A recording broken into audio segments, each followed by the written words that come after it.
Hello, fellow traders. This is Scott Downing. I wanted to take some time this morning and give you a quick weekly Forex market overview on this morning, November the 8th, 2010, and really point out some of the key news events that are going to be taking place this week, and also take a look at some charts and really see from a technical perspective where some of the major currency pairs are heading.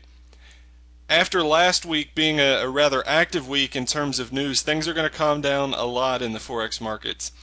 And really the major news event that's going to be taking place this week is actually going to be happening over in Europe. And that'll take place on Friday, and that'll be the GDP numbers coming out of the Eurozone. That's really going to be the big market mover, and obviously that's a few days away.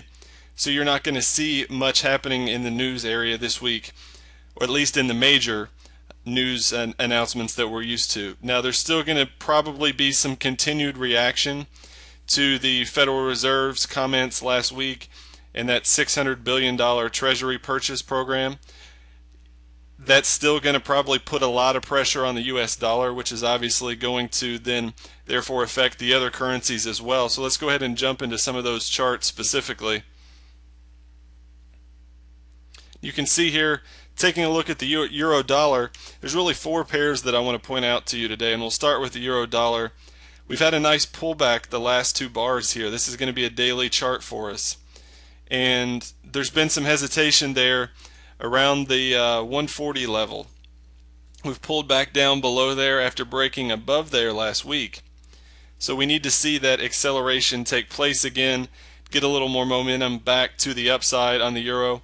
I think that's going to take place here in the next 2 to 3 days, so you need to be prepared for it, because after that happens, you can see the next upside target is really going to be right here in this vicinity at 145. Now that's going to take some time to develop.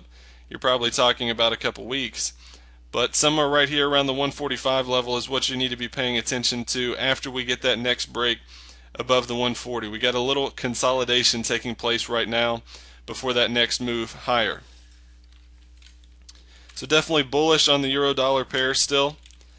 The next pair that I'm also still looking at in a bullish light, very similar chart pattern for obvious reasons, is going to be the pound dollar. Had a pullback the last 2 days as well, but is still primed to head higher. These pullbacks are very nice buying opportunities if you are the type of trend trader that I am. When you like to see a little bit of a breakout there, and then on a pullback it allows you to enter at a little more of a lower risk opportunity at a better price as well, and allows you to still be a part of the trend without trying to get in right before that pullback or even reversal might take place. The third pair that is just a tremendously bullish chart and has been for a couple months now is going to be the Australian dollar US dollar pair. The pullback has not really been as drastic in this pair as we've seen in the euro dollar and the pound dollar, and the breakout has been much stronger.